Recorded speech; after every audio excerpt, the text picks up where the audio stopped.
to get a scholarship to King's College. I probably shouldn't brag, but dag, I'm amazed and astonished. The problem is I got a lot of brains with no polish. I got to holler just to be heard with every word I drop knowledge.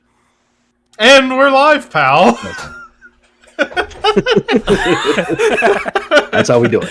That was not planned. Totally off the cuff. Anyway, so welcome everybody to episode 54 of the Shadow Cult podcast as I unleash me inner Irishman.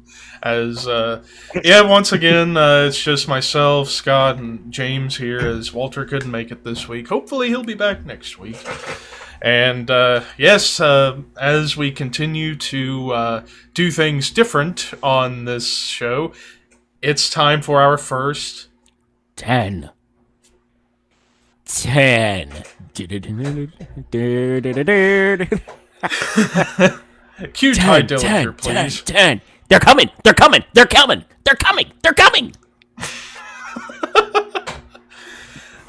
Anyway, so this week we are starting a new tradition on the Shadow Cult podcast. Once a month, we're doing a top 10 list of a certain topic that either myself, Scott, James, or Walter decide to come up with.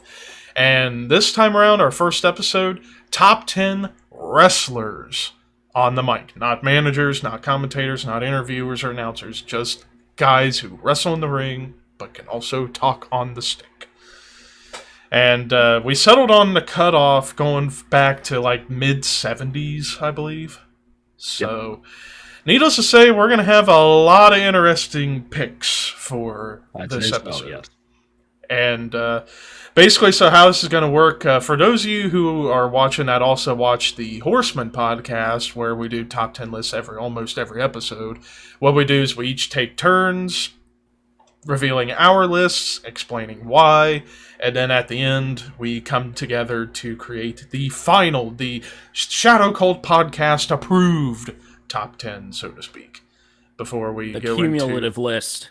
Yeah, essentially. Yep. So this episode, or for this topic, it was quite tough because there have been a lot of wrestlers that have come over the years that are fantastic on the stick for one reason or another, whether it's the short, sweet, to the point style, whether it's the storytelling style, or just telling it like it is style, CM Punk. But yeah, so there's a lot of different types of mic workers out there in the business. So without further ado, why don't we get into the list? So I figured a good place to start is some of us will have some honorable mentions. Some guys that barely missed the cut for us individually, but wanted to give some shout-outs to. I shall begin, and the minimum of honorable mentions we're going to have to kind of keep us from going insane, us being me, 5. Minimum of 5, so... Or maximum 5. I have more than that. Well... But I'm not going to explain them. Minimum of 5, maximum of... Whatever. Infinity and beyond. Wait. Stop that. Reverse it. This way. Snozberry. Wait. What the hell is a snozberry? So, to begin for honorable mentions, I shall let Scott reveal his first. Okay.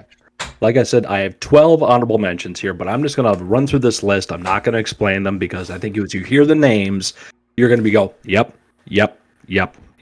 And they kind of represent different promotions and territories throughout the years, too. So, for my 12 honorable mentions, I have, representing the AWA, Jesse the Body Ventura and Nick Bockwiggle.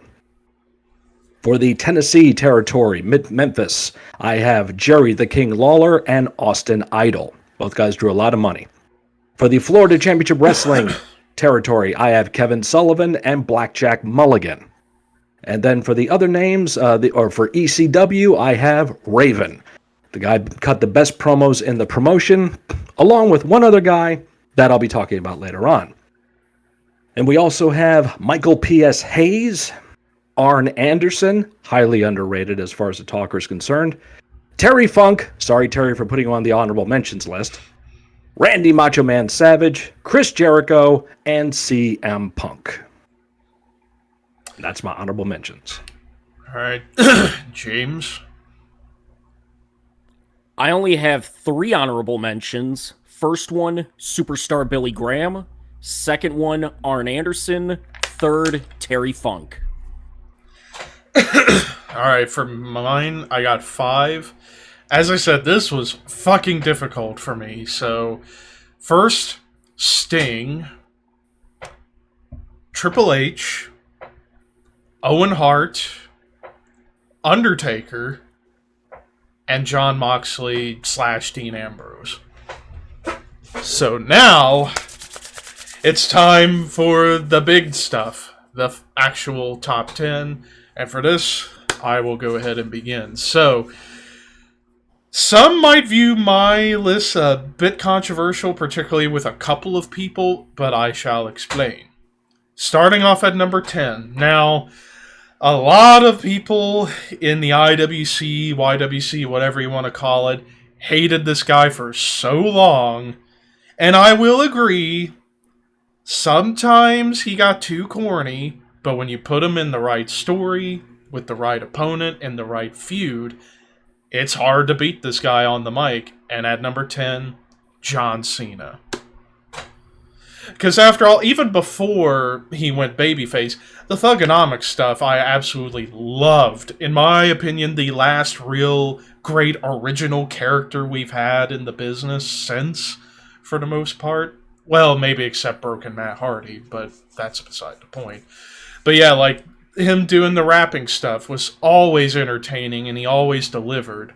And then whenever he started getting more serious, by the time we get to about late 2004 through 2005, before he became Super Cena, he was starting to cut some really good serious promos. And then whenever the company went PG, that's when he started doing the kid stuff. But hey, some examples of where he actually really delivered was in his programs with CM Punk, Daniel Bryan, Roman Reigns, among a few others. AJ Styles, for example, as well. So, given the right feud, the right guy, and the right story, it's hard to beat John Cena on the stick. And hell, even going way back to when he was the prototype, holy crap, I really loved his promos. They were unique for the time. Whenever he would rewind, go back, and do it over again. Part of me wishes he would have done that stuff early on in his WWE run with the Ruthless Aggression look. That would have been funny and would have helped him get a little bit over at that time before switching over to Dr. Thuganomics. Number 9, some modern, like a lot of young fans will probably be like, why in the hell do you have this guy on the mic when he only says one phrase all the time? But older fans like us look back, and it's like, he was effective on the mic. He was able to sell you everything and anything. Hulk Hogan. You know, it's like, when he was the big star of the 80s, you know, say your prayers, take your vitamins, drink your milk, and all this and stuff. It was great for that era. And then, yeah, it got kind of old by the early 90s, but then once he turned heel in WCW, it revitalized not only him in WCW, but also on the mic, and he was able to just bash and crap all over everybody and everything. So, and, like, yeah, I understand, like, the younger fans may not get it. They would have had to have been around during that time to understand Hogan's appeal on the mic. Yeah, it's like, promos follow the same formula. Well, let me tell you something, brother. But hey, you got into it back then, and even growing up watching back some of that stuff, I liked what I heard. I mean, we can all say what we want about Hogan, and we all have, but it's hard to deny him on the stick. Number 8. Damn you, Barney Rubble. Burp. So at number 8, one of the best mic guys in modern times, I have to go CM Punk. I mean, Punk, people want to say he was like the modern day Stone Cold and stuff like that, and it's, I get it, you know, because especially that run in 2011, 2012, where he was able to just basically say whatever the fuck was on his mind, especially the pipe bomb. And of course, people want to, some people still out there think it was a total shoot. No, it was a work shoot. But still, even if it was work or not, it was an amazing promo. Arguably one of the top 5 best promos of the past decade in the business. And then, of course, even the stuff with him and Paul Heyman when they had their feud in 2013, that was great stuff as well. Straight Edge Society doing the sermon at the Royal Rumble 2010, that was fucking brilliant.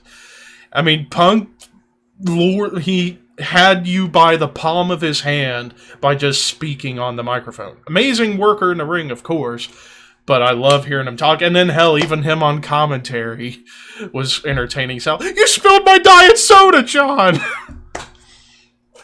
So, my number 8 is CM Punk. Now, number 7. This is where we get into some people will think it's obvious some of these guys will be on here. But at number 7, I can't deny Chris Jericho. You know, I mean, yeah, going back to his early days, like in ECW and early on in WCW, yeah, he was being the white meat babyface that nobody, after a while, gave a crap about until he turned heel. Then he became one of the most entertaining people in WCW at the time in like 98 and early 99 when he was just going out there being a goofball and just tearing the crap out of the fans. The 1004 holds promo. Bar! Arm drag. I still have 200 more holds! My holds! My holds! I need my holds! I need my holds! Give me my holds! Yeah, and then, of course, when he debuted in the WWF on August 9th, 1999, where he had that amazing promo segment with another guy we're going to be talking about for sure later in this. I know I will.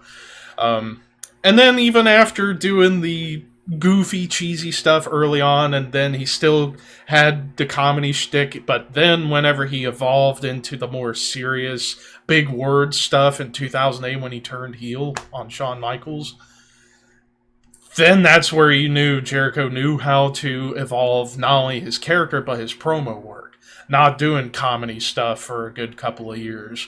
Then he would go back to that shtick a little bit, pretty much throughout up until today, pretty much. So he knew how to go back and forth between his comedic side and his serious side, and his more sinister, like, no emotion, but it lured you in kind of vibe. Number 6, I mean, arguably not only one of the best talkers of all time, but he has one of the greatest promos of all time, and that is none other than the American Dream, Dustin Rhodes. You know, going back to his early days, early career, late 60s, early 70s, when he was with Dick Murdoch, I believe, in the tag team. But then when he became singles, and then became the American Dream about mid-70s, I am the hit maker, the record breaker. But the promo that always put Dusty over the top for me, the classic Hard Times promo. And for those who haven't seen the promo, where in the hell have you been? But go check it out. Ow! Hit my fucking hand off the table. But, yeah, I mean... I don't think he ever said anything like that. No, he didn't. He would have went like, ow, baby! Ow, baby, my finger hurt so bad. Ooh, my finger hurt me so much when stepping up Ric Flair's booty when I get in that ring tonight, baby. That's right. But yeah, anytime you heard Dusty... Flip that. Yes, please. Flip that. But regardless with Dusty, he always entertained you just by hearing the sound of his voice, whether it be on the mic in the ring, backstage, or even in documentaries, interviews. He always lured you in, and that's what I loved about Dusty. But now my top 5. This is where things are getting really tough for me to decide. Now, you could put these 5 in any order you would put them in, and you wouldn't really be wrong. Number 5, the master of the silent but dead, or the soft-spoken but deadly style, Jake the Snake Roberts. I mean, and you can kind of see where, especially nowadays with like Roman Reigns promos, you can kind of see where he got his inspiration from, and that's from Jake. Because this was during the era where everybody's like, over the top yelling, let me tell you something, brother. I will beat you to the ground. Jake would be just like, I need to go after you, Ted DiBiase. And I'm going to make you beg, get down on your hands and knees. And it was perfect. Of avarice. Exactly. And that's what made Jake unique on the microphone, is that he didn't go over the top. You had that more sinister vibe. Never trust a snake. So, Jake Roberts had number 5. Number 4, one of the pioneers of the wild, almost psychotic style, Roddy Piper. I mean, Piper's Pit. What more can you say when it comes to Piper on the mic? And he was just crazy, like, going all over, rowdy, no pun intended. And he was also one of the pioneers of the telling it like it is style that later guys like CM Punk, like a Jon Moxley, like a Brian Pillman would pick up on years afterwards. You know, except less PC. Yeah, except less PC. Whereas Piper, yeah. See WrestleMania 2, see WrestleMania 6. Yeah, pretty much. You could say I'm a little two-faced. But I am a hot Scot. See, I was rowdy before rowdy was cool. You know, just the crazy style. I love that about Piper, and a lot of guys picked up on years later, like I said. If I had to choose a promo from Piper that always stuck out for me, it would be that promo he cut on Hogan when he debuted in WCW at, what was it, Halloween Havoc 96. Basically saying, like, if the fans didn't hate me so much, would they have loved you so much, Hogan? But anyways. I'm the only guy you were never able to beat. Yep. I'm shooting with this one. Anyways, number 3. Woo! Nature Boy Ric Flair. And it's always interesting, like, we've talked about this several times whenever we do, like, particularly the WCW pay-per-view reviews, and we see a Flair promo. Most of the time when he was heel, he was cutting promos like as if he was a babyface. And then when he was babyface, he was subdued. So, 2 interesting dynamics you had with Flair promos back in those days. And that's what made Flair a unique talker back in the day. Space Mountain is always open for business. Woo! Whereas he's heel, and then when he's babyface. Oldest ride, longest line. And as far as like a favorite promo from Flair, there's too many to name right off the top of my head, but if I had to choose one that always stuck out for me, it would be the tear in my eye promo he cut after winning the WWF title at Rumble 92. I mean, even though you had the yeah, I was just about to say, even though you had that infamous moment with Mean Gene, put that cigarette out. But the promo itself, mwah, just wonders. Now, number 2. Some people would probably, I know some people watching in the chat would probably have this guy at number 1. I have him at number 2.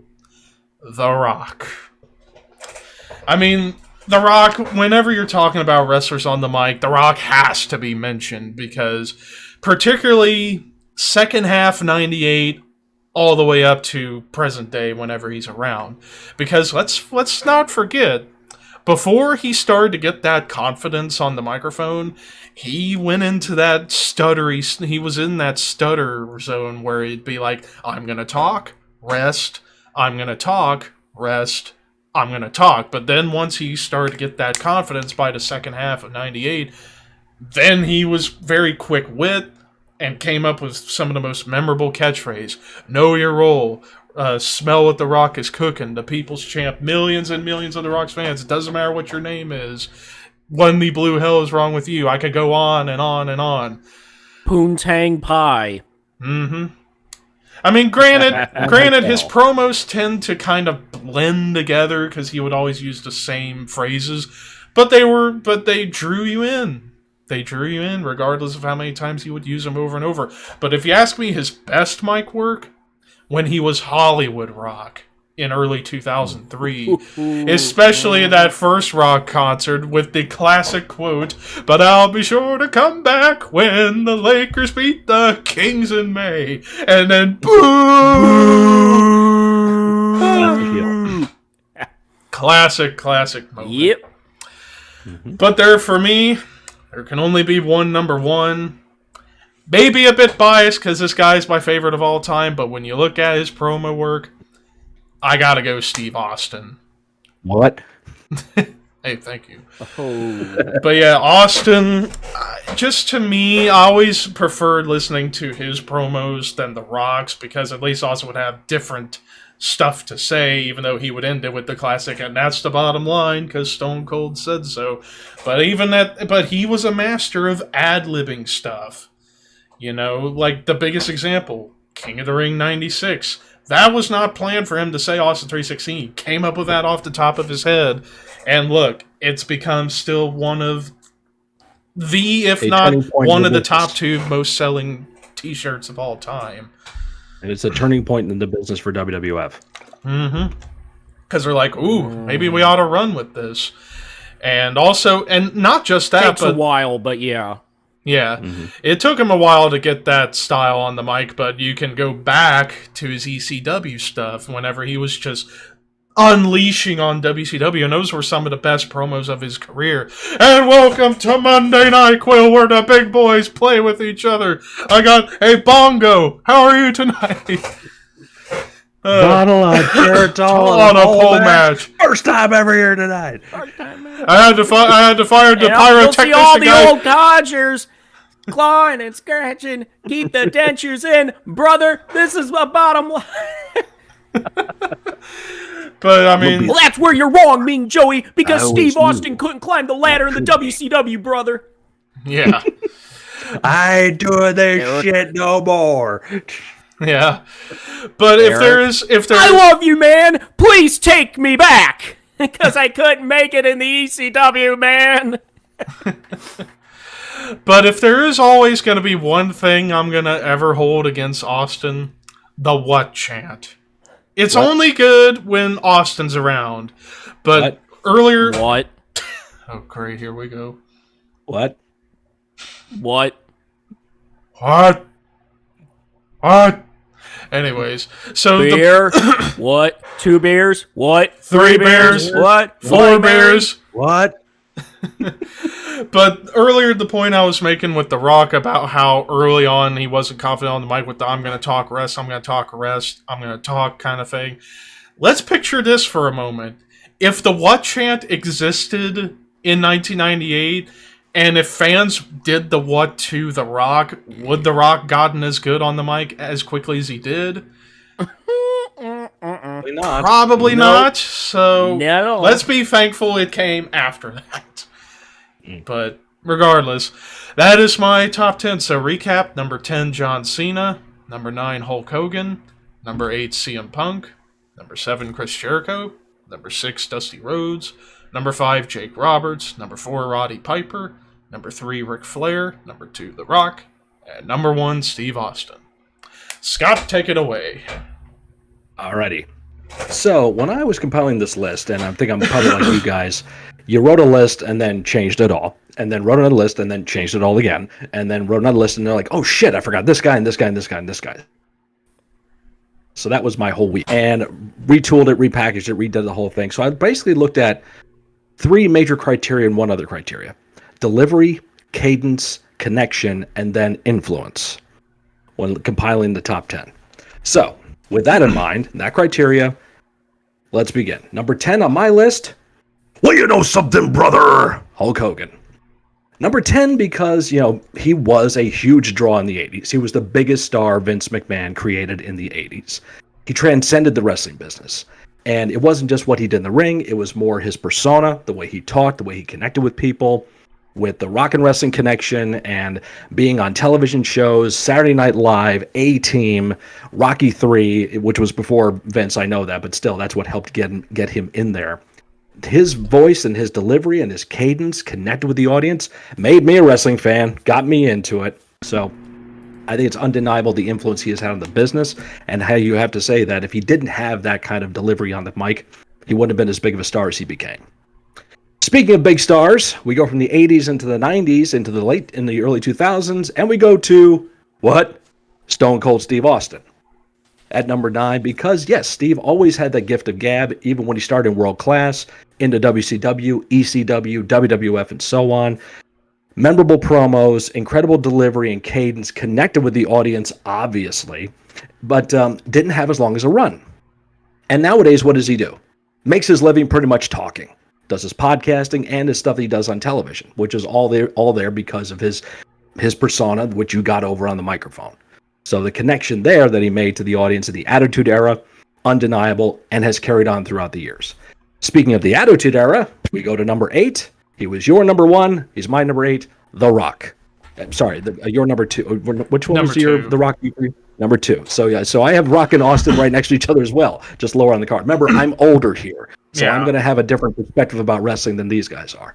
So I'm going back much further too. So The Rock is my number 8 because obviously delivery, cadence, connection, all is there. Sometimes the promos seemed a little bit too scripted because, yeah, Brian Gewirtz was the genius behind The Rock with writing stuff, and, you know, it was a collaborative effort, and Rock could go out there and work on the fly. Sometimes, though, there'd be a little bit of a stammer here and there, i.e. John Cena. So, but it's undeniable, too, The Rock got connection with the audience because of the way he was delivering, talking about himself in third person, and all the catchphrases you mentioned before, and all the different ways he was able to transcend that from the wrestling business into Hollywood and everything else he's going to be doing in the future. So undeniable that The Rock, one of the best talkers ever, that had that connection with the audience, that made the audience just shut the hell up for a second, and listen and pay attention. Speaking of that, we go to number 7 on my list, which is John Cena. Another guy that has all those criteria I mentioned. Connected with the audience so much to where you had the entire audience chanting his name, either pro or con, either in a good way or bad way. Let's go Cena. Cena sucks. Who's the one person they're not talking about? Whoever John's working with. What does that say for them? They're not as over as John is. Why did John get over? Because he had that gift of gab, because he had that cadence, delivery, and connection. Jim Cornette was quoted as saying that he was the 21st century Ric Flair. And it's obvious that, yes, he was going to become that. Whether it was the prototype gimmick, like you said, doing the reverse promo, or evolving into the Doctor of Thugonomics, into, Super Cena and all that stuff, he would go out there fearlessly and be willing to accept his fate with whatever the audience was going to give him. It was going to be a heavily pro-Cena audience or a heavily anti-Cena audience. He owned it and showed everybody how you need to be as a performer. And had one of the longest, strongest runs ever in the history of WWF. And you can't do that without being able to talk. Simple as that. Speaking of long runs and being to be able to talk, number 6 on my list, the Nature Boy Ric Flair. Of course, because going back to the early 80s, throughout the 80s, into the 90s, and into the 2000s and so forth, done. He's over. It's simple as that. But he could be that, like you said, babyface Flair, subdued. Heel Flair, crazy, outgoing, boisterous. Could tell that story. Could relay that, it's not just talking about, I did an hour in the Omni with Wahoo McDaniel, but man, the party we had at the hotel after that show, woohoo, baby, and all this telling you all about the lifestyle and what it was like to be Ric Flair, making you want to be Ric Flair, making guys like Shawn Michaels and Triple H and all these other wrestlers want to be wrestlers. Influential, undeniable. Absolutely, Flair definitely belongs top 10, whatever you want to put him. Definitely belongs there because he could tell that story. Speaking of telling stories, we go to my number 5 on the list, which I'm surprised was not mentioned, Levi, on your end. Didn't matter what character this guy was talking in.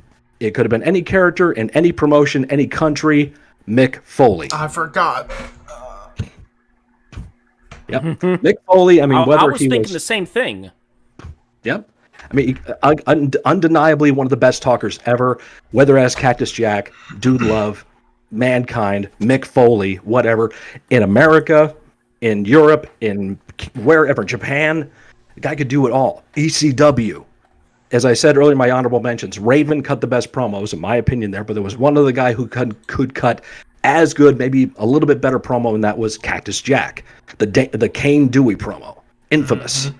Although I know he mentioned on one of his DVDs that's like a lot of wrestling fans like favorite promo of his.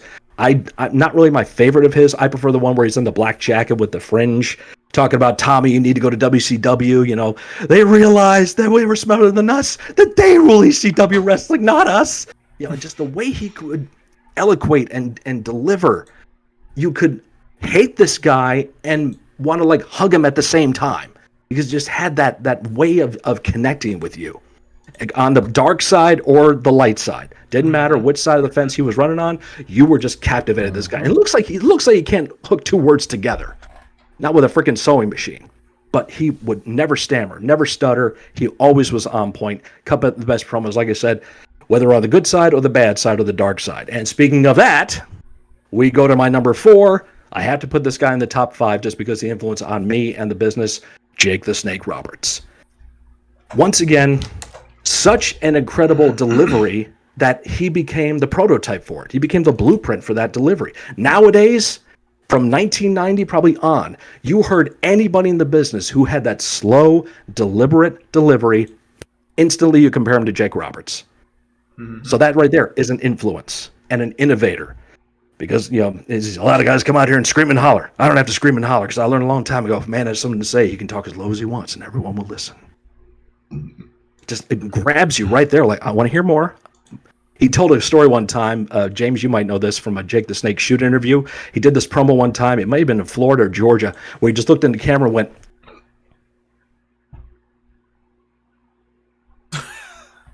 realize how stupid you are, thinking your TV doesn't work?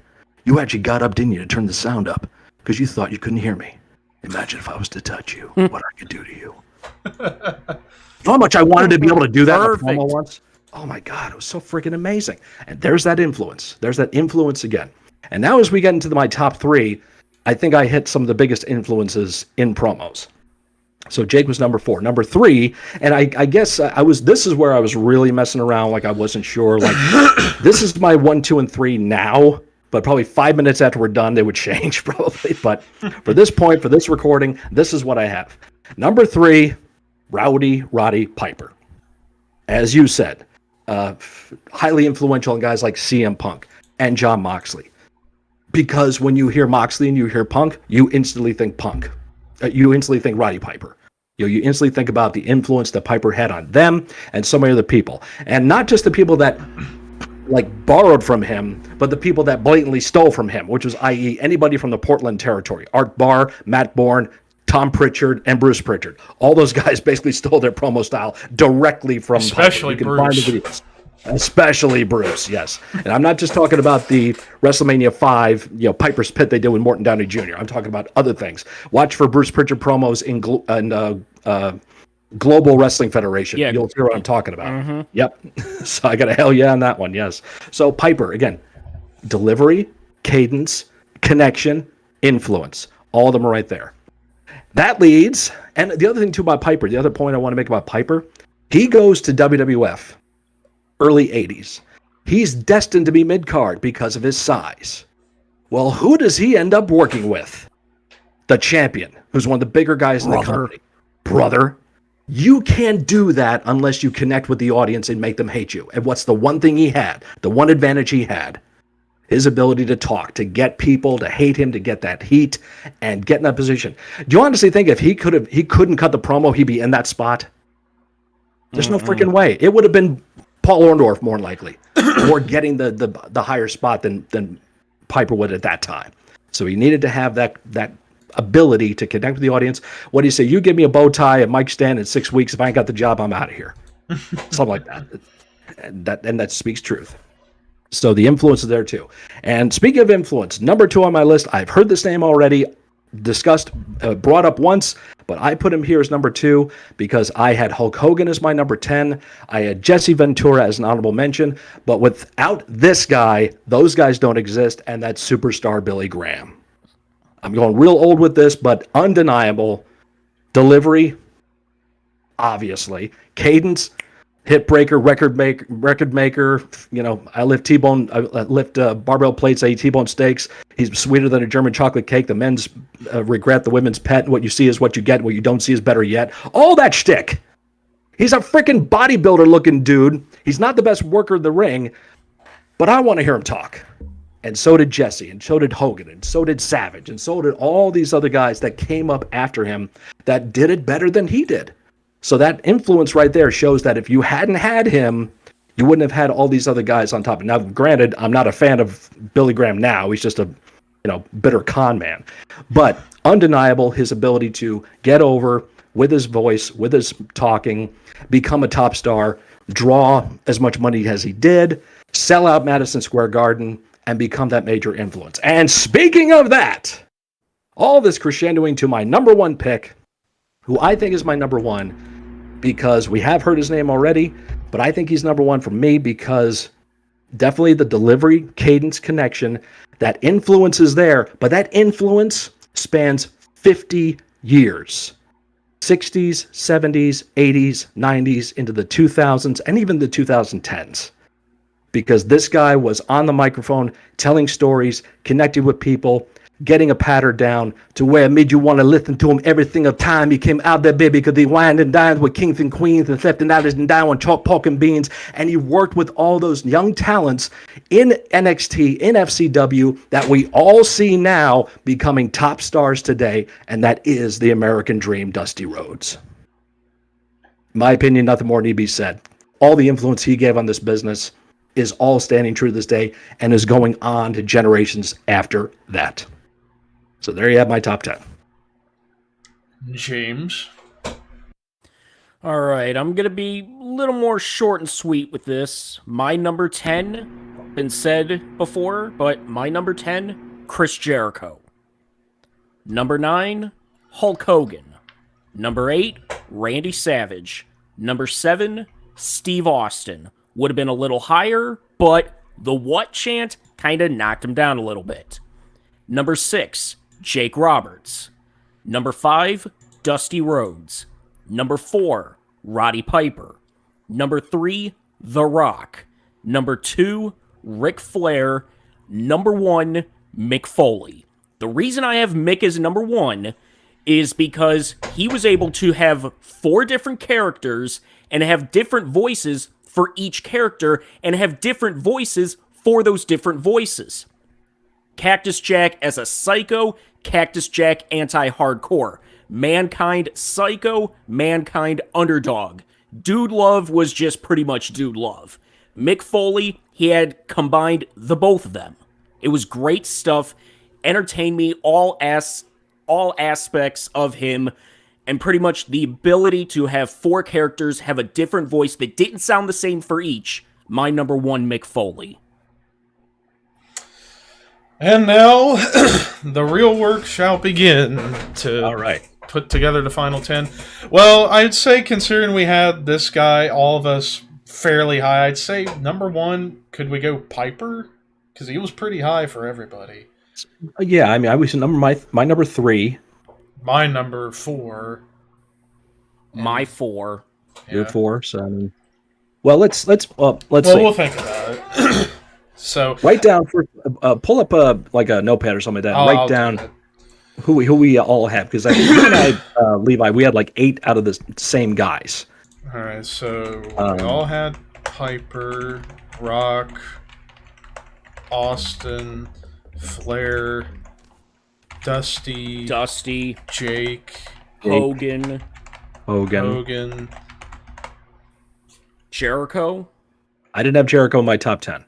I had his honorable mention. Okay. So yeah, this is where it'll be tough. So I think safe to say those 7 would be safe bets. I'll add Foley because I feel ashamed. I completely forgot about Foley, and he should have been up and near the top for me. We did an episode on his entire WWF run, and you left him off. Hey, it was last minute trying to make this list, and I was rushing.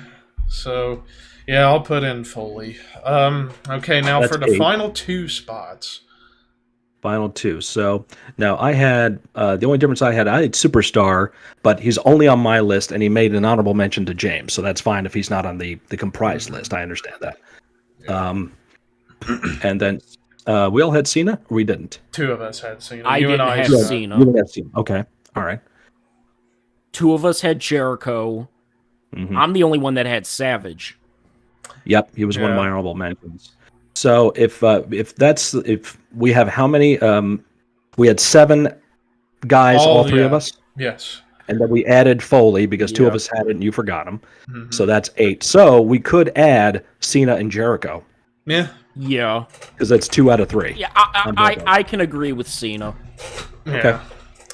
So Alright. now for the order. So now we have the top 10 names.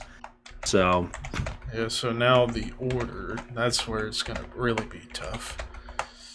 well, we'll look at the numbers and then we'll gauge an average out of that. So what's the first name on the list? First Piper. I can grab my calculator. Yeah, get your calculator. All right, Calculator. so me number 3, you 4, and James 4. Yeah. So 3 Alright. plus 4 plus 4, 11. Divide that by 3. 3.66666. Nice. The devil, Roddy Piper. All right, well, put Piper number 1 for right now, but we can always change this. Just put him there for this point. Yeah. Yeah.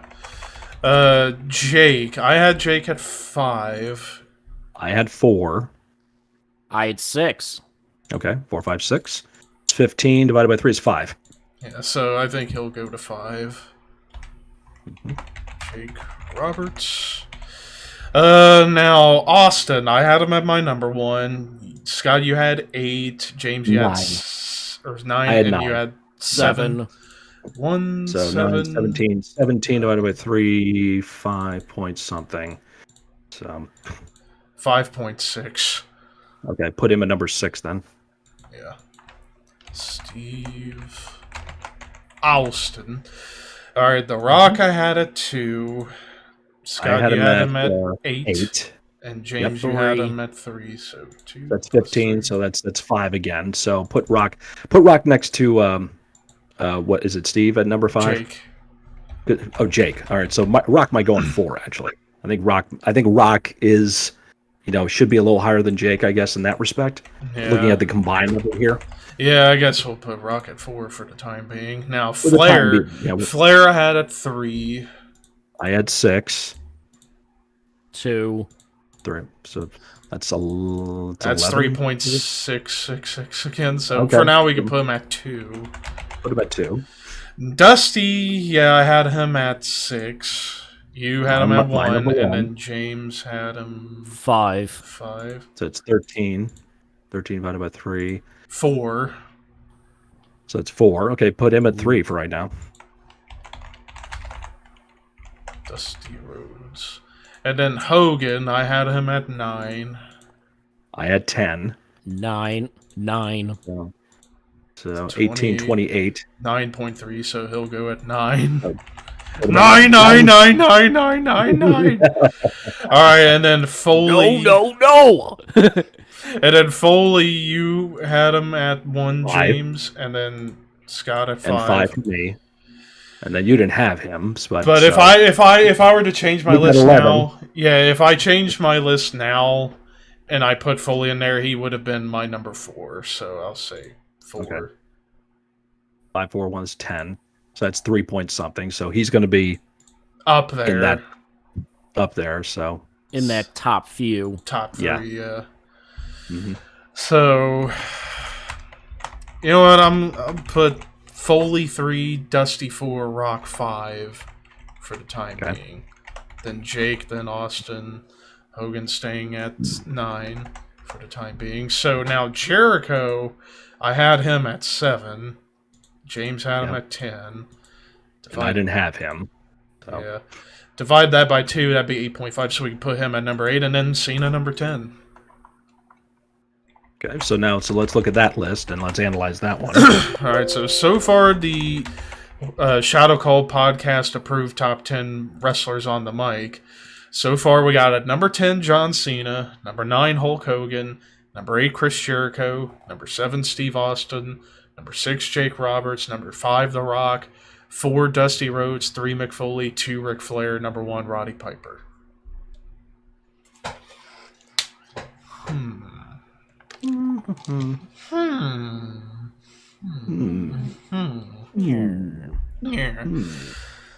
I want to see what the yes, Ricky's like, now you guys know how it feels to do the final top 10 in the Horseman podcast.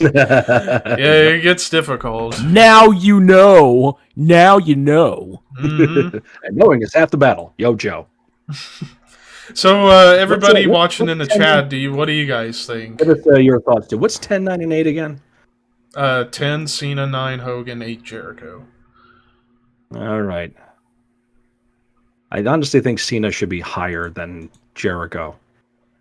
So, he's a bigger star. Maybe we can put... So, Hogan 10, Jericho 9, Hogan, Cena Jericho, 8. Cena. Yeah, I could see that. Yeah, put Hogan 10, Jericho 9, Hogan, Cena 8. Jericho 9, Cena 8. Then 7, is that Rock or Austin? Austin. 6, Rock. 6, Jake. 5, The Rock. 5, The Rock. 4, Flair. 4, Dusty. 3, Four, Foley. Dusty. 2, Flair. 1, 2, Piper. Flair, and 1 Piper. I could go with this, I'll be honest with you. Because it all speaks to different eras, too. Yeah, it does, yeah. Yep. Yeah, but it tells you also how we're all very much on the same page here when it comes to talkers. We have a lot of the same name. Majority of our top 10s were the same persons, same people. Yeah, So just imagine when we get to the future episodes where we're going to be all over the map, more likely. Yeah.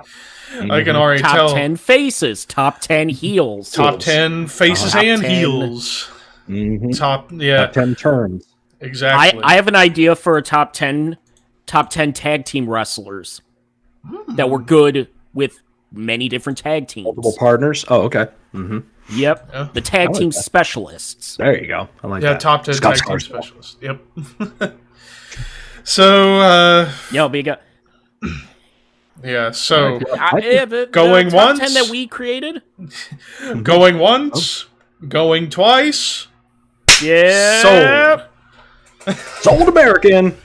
So let's run ladies it and off one more gentlemen, time. so the final top 10 Shadow Cult Podcast approved top 10 wrestlers on the stick, on the mic. Number 10, Hulk Hogan. Number 9, Chris Jericho. Number 8, John Cena. Number 7, Steve Austin. Number 6, Jake Roberts. Number 5, The Rock. Number 4, Dustin Rhodes. Number 3, Mick Foley. Number 2, Ric Flair. And number 1, Roddy Piper. And Yes. there you have it.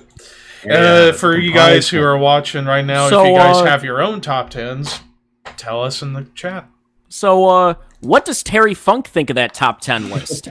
This top 10 is a goddamn disgrace. If you think for 1 minute, one solitary jackass second, I'm gonna sit here and listen to you tell me that egg-sucking dog Dusty Rhodes and Ric Flair with his big nose and his banana hair and his ridiculous face and his smelly breath and his gigantic ball sack is better than me. I have one thing to say to you. I'm out of here. Clap that, please. So, Oh my god. we did discuss this. Who do you think was the worst on the mic? Oh yeah, Ever. worst Got on mine. the mic. I already got mine. Kalisto, Yep, Kalisto. Okay. Lucha Things. Yeah. Fucking hell. I don't That even know was what you're one talking bad about. promo. Anyway, Scott.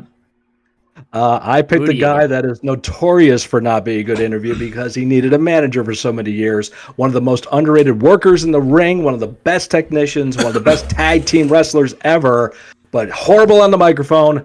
Beautiful Bobby Eaton. Ooh. I love Bobby I got Eaton. mine. Man, can't talk. One of my favorite wrestlers of all time, could go in the ring with anybody, but holy shit, he could never talk except for a few month stretch there, and I have to go with Bret Hart. He was not. Oh, Bret Hart. He was not. He was not good. Yeah, There's a reason. There's a reason that Anvil talked most of the time. There's a reason Jimmy Hart talked most of the time. Yes, he was good in '97 when he could be himself, a whiny mark. But and I love Bret, but Bret could. I was gonna say the whole Hart family, but that would have been mean. Yeah. None of them could really talk. Except Owen. Owen was the best. Owen was the best, but even he had his problems. Yeah, he wasn't the best. Kick the leg out of your leg. Yep. But hey, it's still memorable and it was funny. So there you go. But yeah, like I could agree. I mean, Bret before turning heel, his promos were really so. And then once he turned heel, I liked his promos at the time. He could be himself. Yeah. He could be himself. Whiny ass bitch. And then and we all love Bret. Remember that. It's like, we love him, but it's like with Bobby Eaton. Like I said, Bobby Eaton, one of the best, one of the nicest guys in the business, I heard, and great in the ring. Never could talk. Never was good on the microphone. Actually, I got somebody else. Cornette was his manager.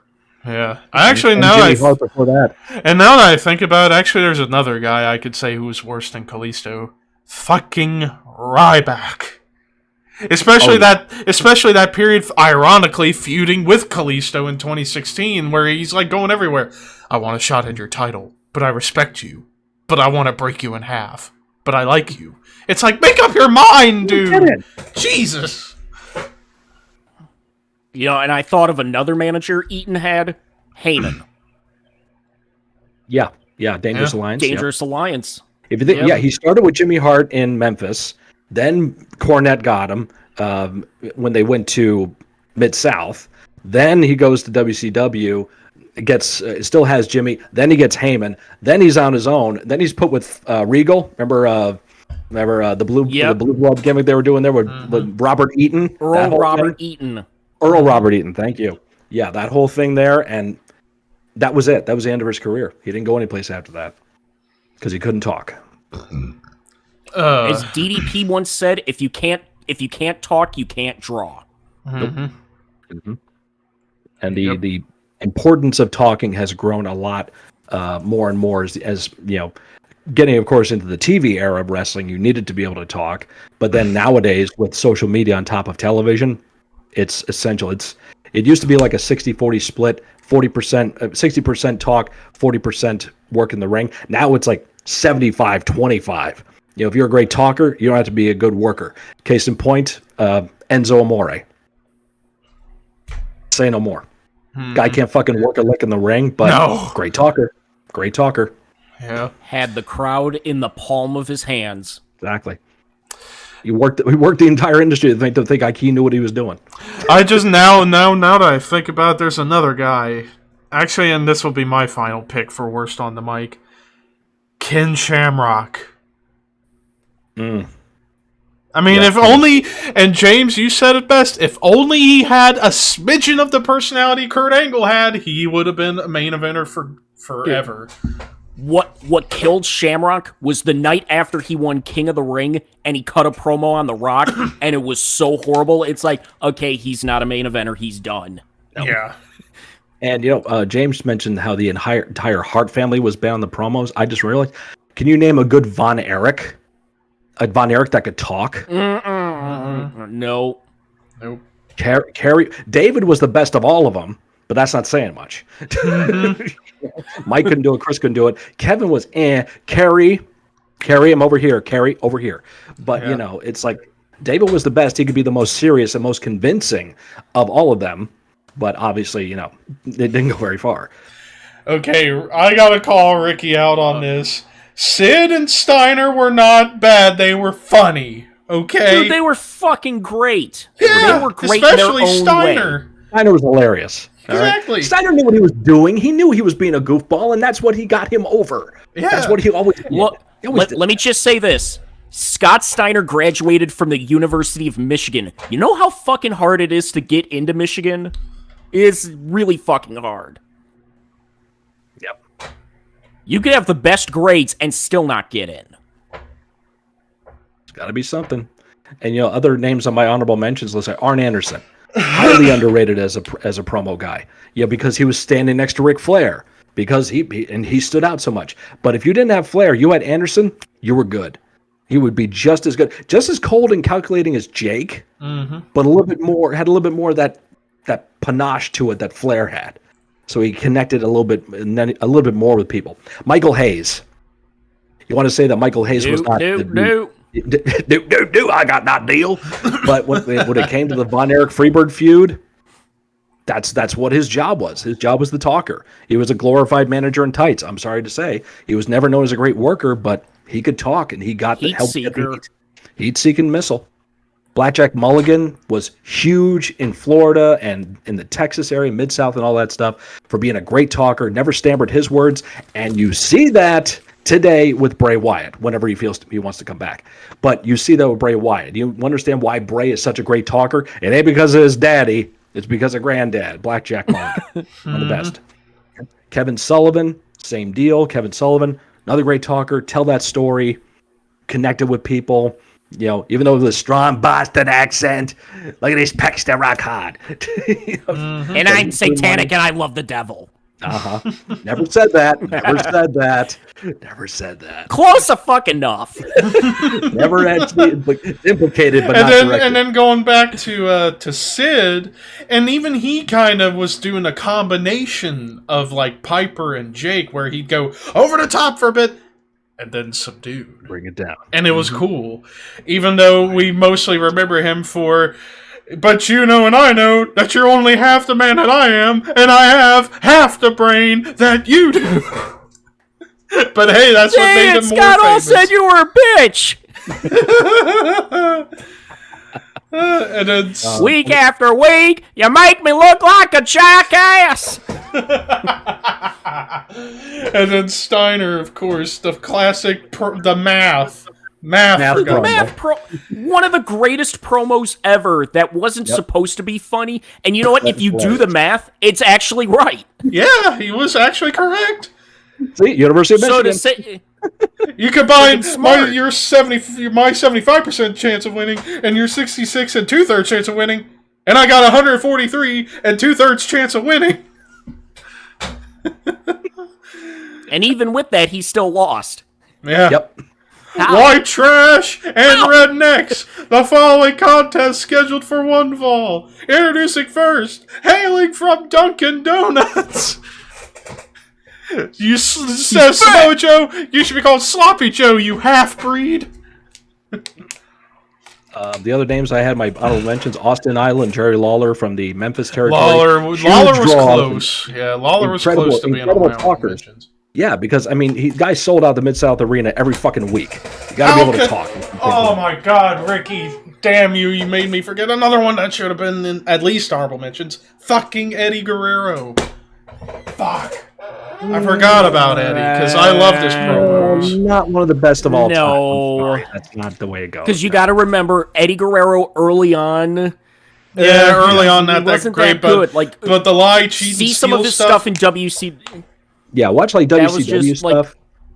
No. Yeah. Like early, like 95, 96 Guerrero. It's like I give it 110%. Yeah, you got to get basically to Jericho. You got to get to 2000, 2001 before you get something out of Eddie. And it takes time for him to get that Latino heat, that confidence. And that's nothing. And we're not saying that Eddie's bad by any stretch of the imagination, but he does not belong in this group here. Yeah, not top 10. Maybe top 20, like bottom top 20, maybe. I mean, Particularly because of radicals, Latino heat and lying, cheat, and steal. Of all the radical guys, he's the best talker of them. Yeah. But that's not saying much. But None that's of them are not. talkers. Malenko was could never really talk, and Saturn never really talked. What are you looking at? Yeah. And Jericho. I mean, Benoit. Yeah. What does it say? No more. And the last two names I had on my list were Nick Bockwiggle and Jesse Ventura, both of them known as big talkers in the AWA. Yeah, and I could understand with Bockwinkel, because, I mean, hell, Jericho even admitted whenever he started doing the serious big word stuff, he took his inspiration from Bockwinkel. Exactly. So, and there's the influence there. And Jesse parlayed his talking to commentary, which got him into Hollywood, which led to politics and the stuff he does nowadays. So. Yep. So There's still time for President Ventura. Yeah, it's not going to happen. No. Yeah, I know. his window was open a couple years ago. He's not going to do it now.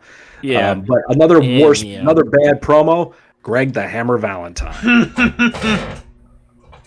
I can agree on that. You know, we were mentioning families. The Armstrongs minus Brian. Yeah. Yep. He was not good. Scott was not good. Brad, I wanted him to be good, but he had no personality. One of the best in the ring, but man, no good. And young brother had to do something. So. And then if you want to ask us like underrated mic workers, I'd say Kevin Nash is one of them. He was always pretty solid on the mic. Kane, that's another one. Yep. Let's see. Yeah, I'm trying to think of some other like underrated mic Scott workers. Hall. Yeah, especially Razor, especially when he was Razor. Wow. Kurt Hennig. Oh yeah. Yeah, Kurt Hennig. Kurt Hennig. He had one of the best talkers ever as his manager. Like, he could talk for himself and didn't need it.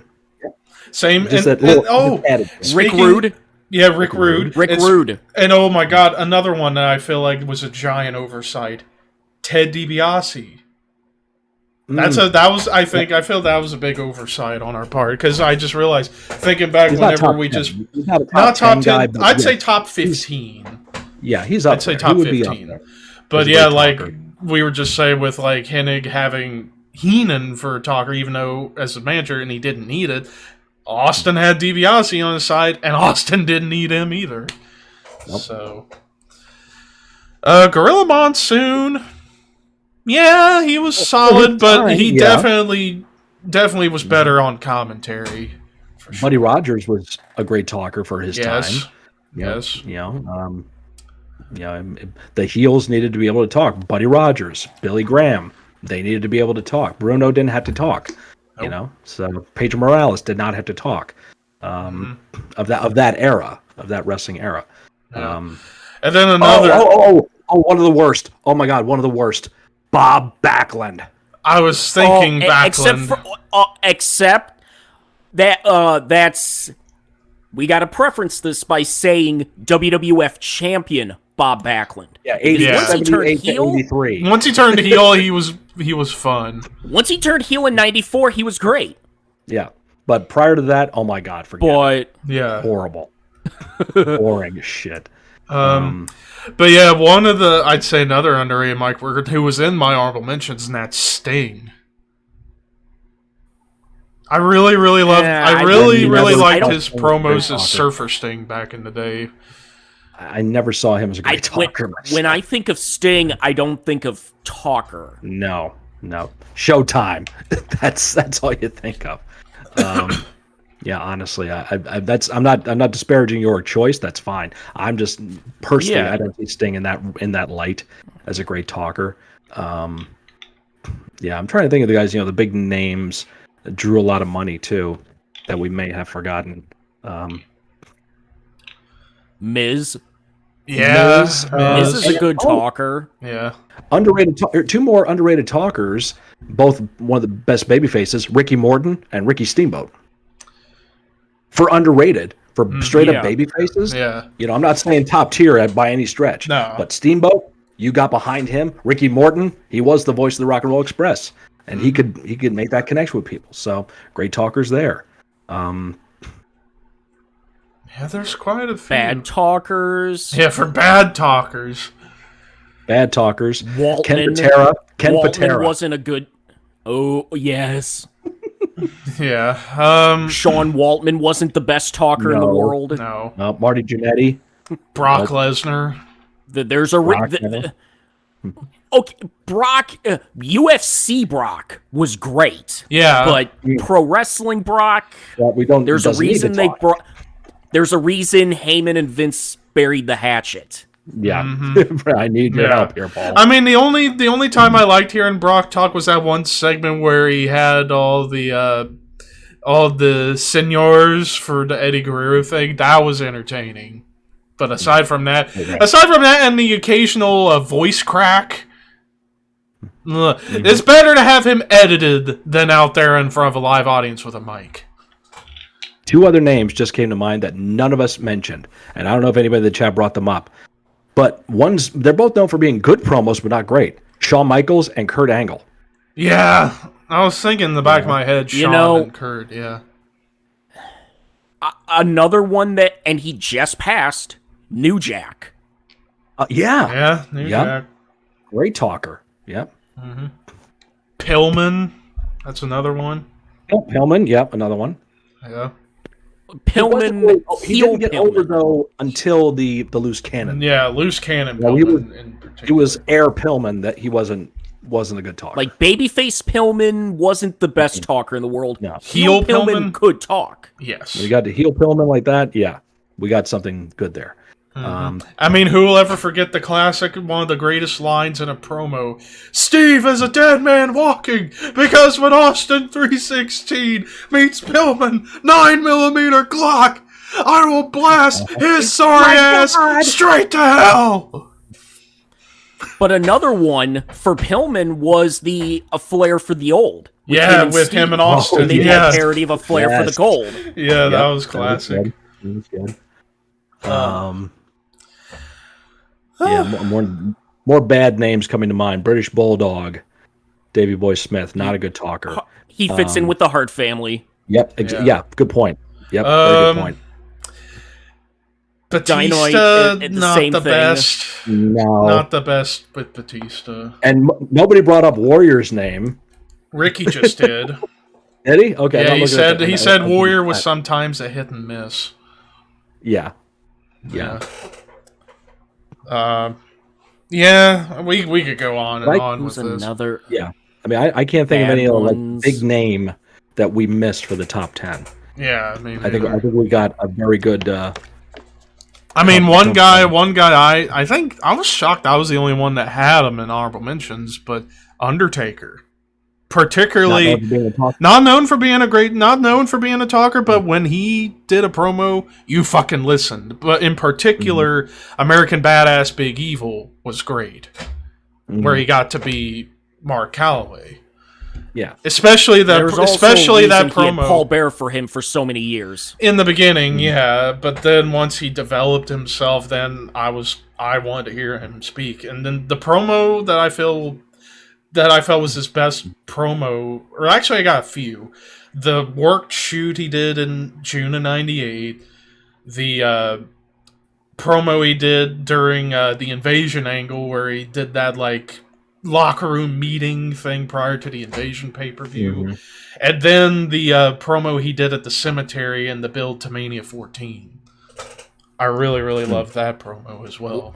Where he told his mom he loved him and all that. Good monologue there. Yeah. Another, I wouldn't necessarily say bad, but not really that good, Luger. Yeah. Luger wasn't bad, but he wasn't that good either. Yeah. Now, what about... Not too many hits. We've talked bad and underrated. What about overrated on the mic? Overrated. Overrated on the mic? Shane Douglas. Shane Douglas, yes. Yeah. Shane Douglas overrated. I personally think The Miz sometimes is overrated. Yeah. It's like sometimes. I mean, he's good, but yeah. I feel like a lot of people give him way too much credit. Punk. I think Punk can be overrated. He can be. I can agree on that. But it's not being a whitey cunt. But, is what it is. Yeah. Oh, Ricky brought up another underrated one, Edge. Yeah. Particularly heel Edge. Heel Edge was good. Babyface Edge sucks. Yeah. Oh my. Don't like it. You got to be able to go both sides. And honestly, when it came to him and Edge and Christian, I think Christian was easily the better talker out of the two. Yeah, I agree. The better of the two, which ain't so much. But I mean, Christian's another underrated. We can mention Christian for underrated. Especially his early TNA promos.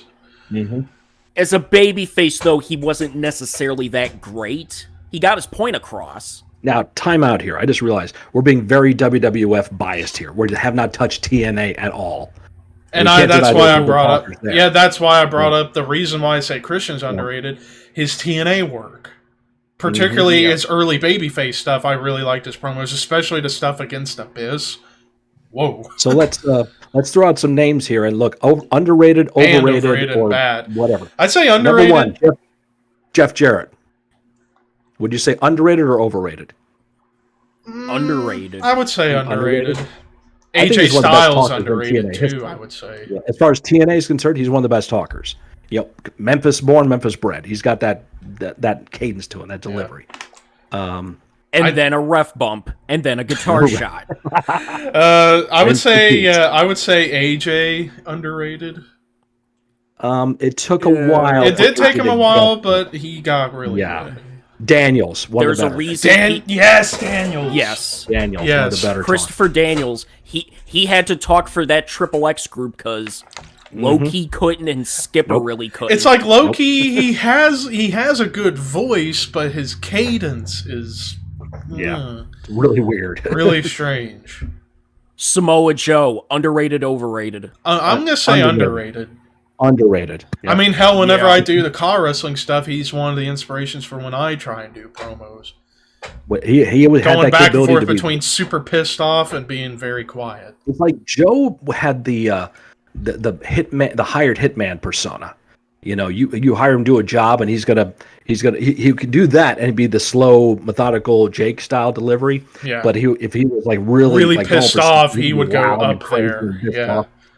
I just saw the promo again online of the time where Rollins had Murphy and Joe's doing commentary, and Rollins comes out to get in Michael Cole's face, and Joe stands up and he's doing the point thing to Murphy, not even looking at him, and just says, "I'm going to beat your boy here and I'm going to slap your face and beat your boy in front of you." Like, jeez. You want my lunch money? Yes, sir. They're like, okay, we'll back off. Okay, yes, sir. It's like legit scared of him. Bobby Roode. Bobby Roode, good talker, underrated, I think. James Storm. James Storm. And speaking of that, let's plug it. Just now on We Are Pro Wrestling this week is Beer Money. So check that out. Great video.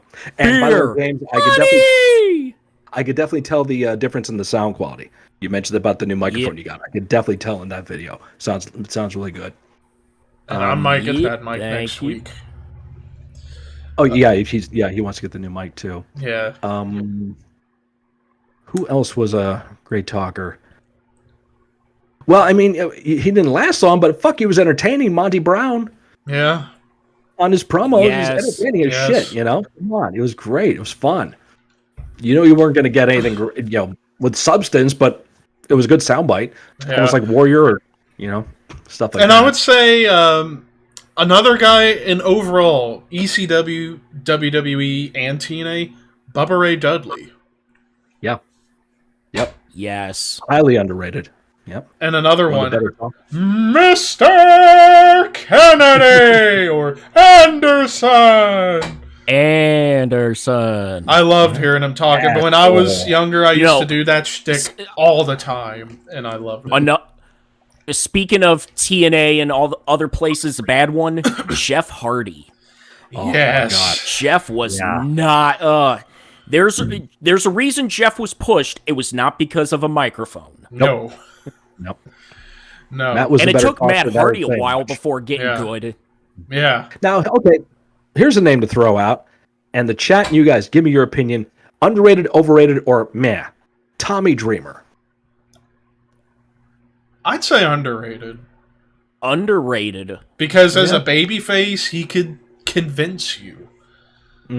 Especially the stuff with Raven. Ooh, that was some good stuff.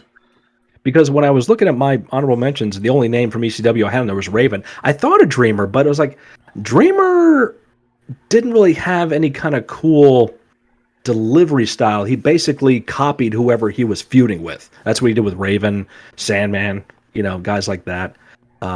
So he eventually later on, he kind of started to develop his own style. But at least for that time frame, I was like, I couldn't put Tommy in there. Yeah.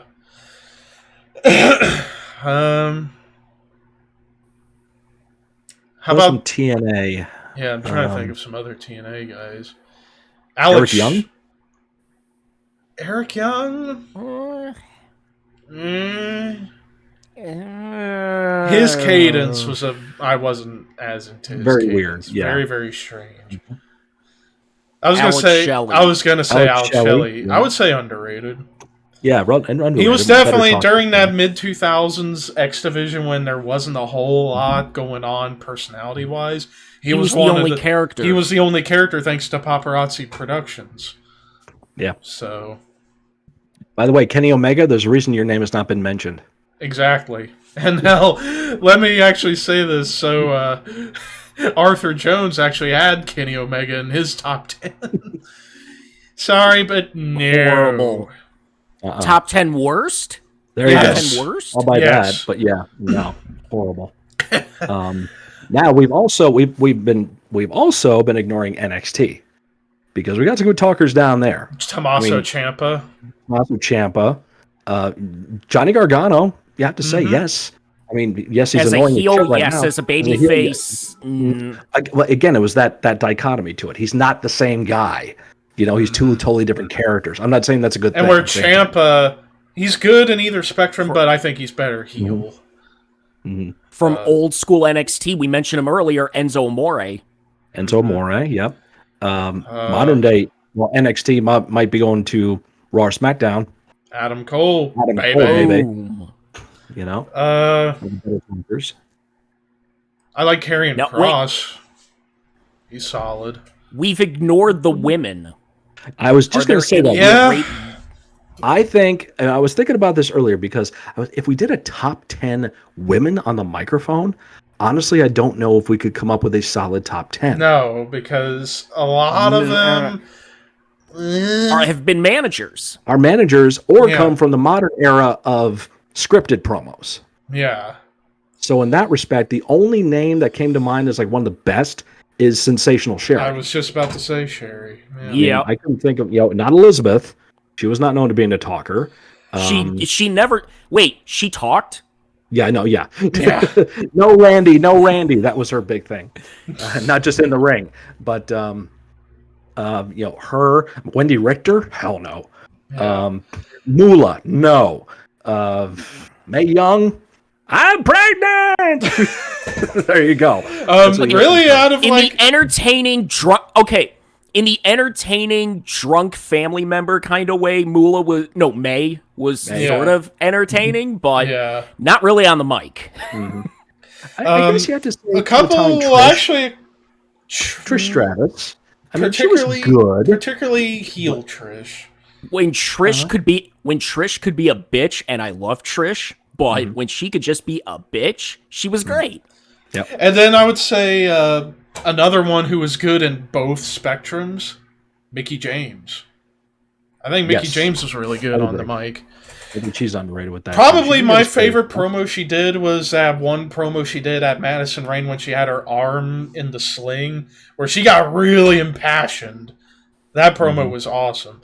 I like the promo when she climbed a ladder, and I know nothing about the promo. I just like the part where she climbed the ladder. Yeah, got a sweet ass. I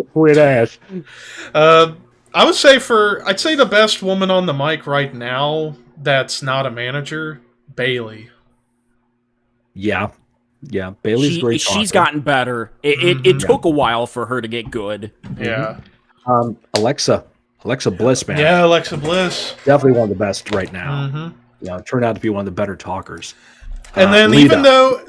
Lita, horrible. And then opinions of Charlotte on the mic. Charlotte is good. Charlotte is good on the microphone. I have a love-hate relationship with Charlotte on the mic. 2016, I was like, please shut the fuck up. Please shut the fuck up. But she's gotten better. She has definitely gotten better.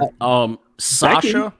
Becky and Sasha, both of them. Sasha, particularly heel, babyface Sasha, not so much. Yeah, heel Sasha better. But heel Sasha on the mic was good. Bianca can talk. I think she's going to get better. She's still new. She's still green, dude. She is. I don't care if she's champion. She's still green. Even though she ain't wrestling yet, Scarlet Bordeaux. Right. Yeah. Well, you're biased. Well, no. Like I hear just her watch in her TNA run. It's so great. And her TNA run was amazing. And then her in the vignettes that she does with Cross, she's good in that role. She's good in that role, portraying the evil TNA occult run. stuff. Her TNA run was amazing. I don't know what she said, but I know it was amazing. Yes. Selena Vega. Selena Vega could talk. Yeah, she could. Yes. She could. She had ability to talk. Let's see. Oh, I could tell you the worst lady on the mic, Karen Jarrett. Natty. Fuck you. Natty, not good on the mic at all. Natty's not good on the microphone. She doesn't have her father's... She gets that. She gets. She gets that from the family. I honestly, again, the Hart family, again. Honestly, I hate to say it, but Molly Holly was never that kind of talker. No. I mean, granted, that wasn't her long game. Her long game was wrestling. Yeah. But, that's never a great talker. I'm thinking of the Attitude Era, the women came from Terry Runnels, no. Even as Alexandra York, no. She was boring as hell. Uh-oh, somebody said something. Zach said, all Natty does nowadays is queef everywhere. Her crotch cuts a better promo than her mouth does. My hole! The other hole. Oh my god, that was funny. Yeah, I'm trying to think of other ladies. Knockouts past or present. Gail Kim was never great on the mic. No, she was never great on the mic. Who was that? Who was the name? Gail Kim. Gail Kim. No, oh god, no. And oh my god, probably she kind of falls into the Vicky Guerrero category where it's so bad it's good. Madison Rayne. Yeah, horrible. Yeah. I want Gail Kim's mouth to do one thing, and talking is not it. Yeah. Same with Maddie Rain. Especially that one segment where she just kept screaming and Sting was giving it back to her. No, I got the power! She gave it to me! No, I got the power! No! Yes! And in the ring, Brooke Tessmacher and Tara, or Victoria, were laughing their asses off. That was pretty funny. You mentioned the Von Erichs earlier. Lacey Von Erich. There's one thing that her mouth needed, and talking wasn't one of them. Nope, a microphone does not need to be near it. Yeah, exactly. Oh god. Yeah, with women, there's not really a whole lot of great ones. That's the problem. You have to go to the indies. Yeah. You know. The thing of it is, it's like they're not really given opportunities to talk. So how can you get better if you're not given the opportunities? Yeah, Chelsea Green is horrible on the microphone. Yeah. Brit Baker, I'm on the fence with her. As a heel, she's good. As a heel, she's getting better. I'm still mad at AEW or her or whoever. After the match she had with Thunder Rosa, she did that promo that completely killed it. It killed the angle. It was horrible. Totally different, totally bad business there. They could have done so much with that, and they ruined it. Another one that we forgot about with the women that's pretty good. AJ Lee. Yeah. She was good. Especially when she could roast the Bellas. Talent isn't sexually transmitted. Not really that good. Bella's horrible. Yeah, Bella's terrible. Yeah. Well, I mean, they're good with certain microphones, but the electronic ones, not so much. Not at all. Yeah, really? And I know it sounds bad that we're just roasting on all the women, but, I mean... Prove us wrong. Yeah. I'm sorry, prove us wrong. Sunny was a good talker. Yeah. Tammy Sitch was... Tammy Sitch in general. Yeah. Early on, it's like she was good at what she did. And then as time went on... Yeah. And then in that case, too, I guess you could say for her time, Dawn Marie... You know, in ECW, she had the delivery tour. She had a gimmick, you know, so she could get over certain things. What about Francine? Francine, not really known being a talker. Yeah. Again, she was another one. Terry Runnels, I thought was solid. No, I mentioned her. I never thought she was good. No, we mentioned. Speaking of ECW, Beulah McGillicuddy. Beulah, again, not a talker. I mean, she would say the lines that Raven and Tommy fed her. Let's be what about another woman that we have? I'm shocked we haven't mentioned her. Luna Vachon. Yeah, I was thinking about too with Luna. Luna had her own style the death metal, black metal delivery. The black metal delivery, yeah. Yeah, so in that respect, I mean, if, you could put her as one of the better talkers. Came from the fucking bloodline, Uniqueness. So Yeah, it was a unique style. Yeah. Yep. Yeah, I brought up woman Nancy Benoit. What about her? Nancy Sullivan. I mean, for her time when she was like in ECW, when she was managing Too Cold and Sandman, she had some opportunities to talk there. A little bit when. But she now was we're getting into managers. Again, that's Yeah, that's another list for another time. That'll be a legit top 10 we can do for that. But for women's wrestlers, it's getting rough. Oh, jeez. Damn it, Ricky. Yeah, Sonny was a great talker. Just ask HBK. She made Sean talk all night. That's right. One night only 97. Anyone? Oh, and one of the worst also, the worst women's wrestling talkers, Sable. Yes! Good lord. You could tell she did not want to talk on the mic. Oh, God. No. What about Jacqueline? She was there for 2 reasons. What about Jacqueline?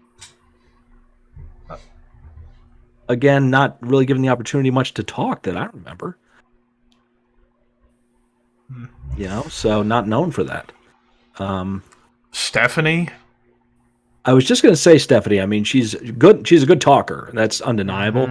You don't really see her as a wrestler, though. Not very she's much. An authority figure that's wrestled. She invented women's wrestling, don't you know? Don't you know? Yeah. Oh, don't you know that? Oh, yeah. She was a former women's champion. That's nice. Yeah. Isn't Santino? Santina Morella. I am, how you say, a lesbiano. Oh, God. Speaking of Santino, Beth Phoenix, not really the best talker. No.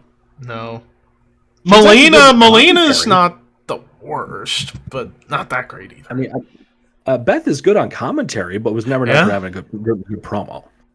Yeah. There was somebody else I had in my head, and I completely forgot. Maria Canales, not really good. No. And in fact, Zach just asked, what about Maria? No, and I could care less about Maria really. at this point. No. Lita, no. Not Lita. Yeah, I mentioned Lita already. Yeah, somebody else was bringing up Lita. I guess he didn't hear. Who the fuck else? What about Victoria? Tara, whatever you want to call her. I think she was okay. Okay, yeah, but not... Yeah. Again, not Psycho really Victoria. A lot of opportunity. No. So Psycho Victoria, that was entertaining. Kelly, no. No, fuck no.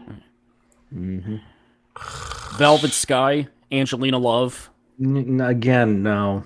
We just Winter, Katarina.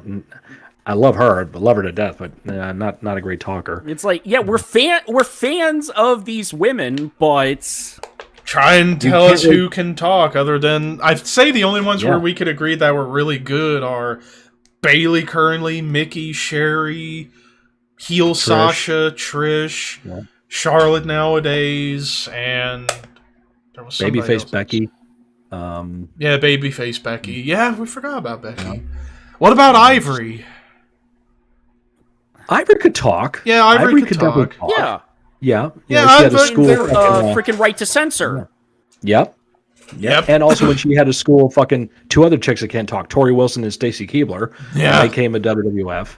She had to school them on stuff. But yeah, as good as she is, she never stops talking.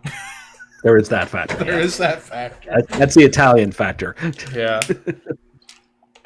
As Waldman said, won't shut the fuck up. Big Bush.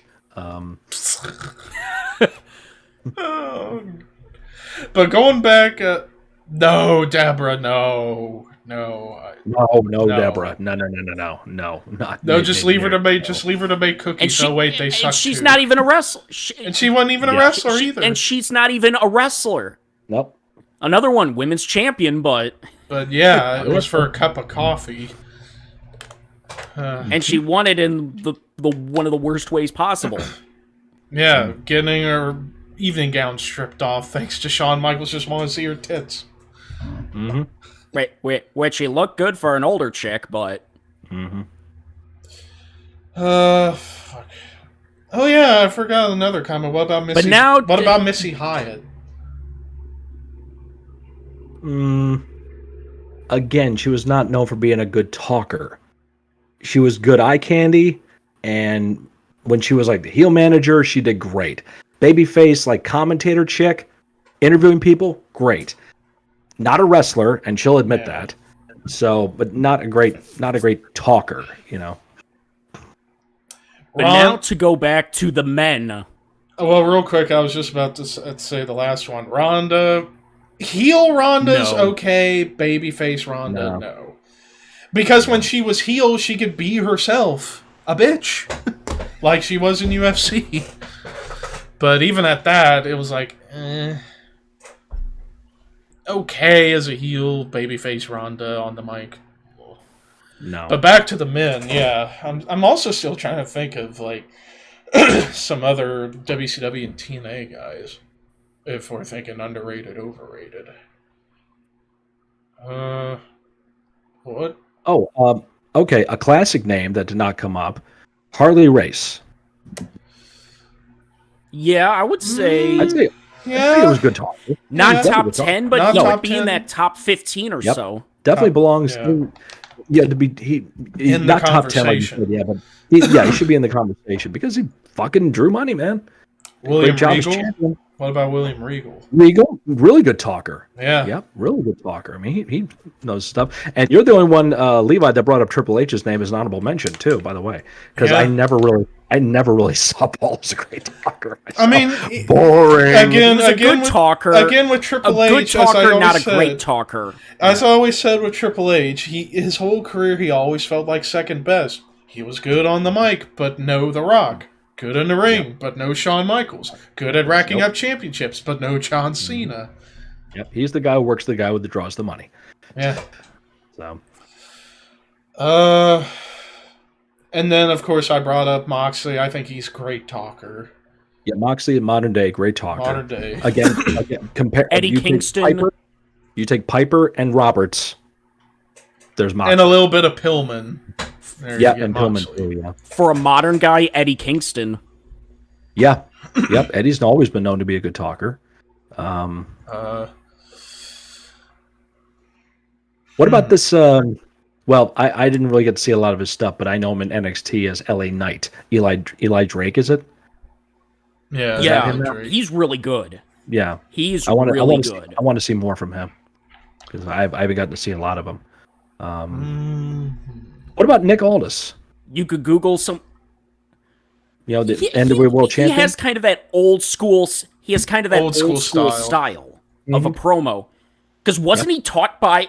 Because wasn't Harley his teacher? I don't know. Possible, but I don't know.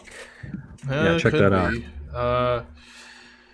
Yeah, I'm still trying to think of some TNA people. Yeah, Harley Race's Wrestling Academy. Okay, so there you go. He came from that. Oh, well, not a TNA guy, but he was a TNA, but also a WCW and WWE. What about Dustin Rhodes? Yeah, Dustin's a good talker. Especially his Gold Dust. And you got to give Cody some credit, too. Cody can talk. Yeah, Cody in the beginning, you could tell he had his dad's lisp. Over time, it's gotten Cody's less trying and less, too much to be his dad and his brother. I cannot stand him. Mm-hmm. And I never was a big Cody fan.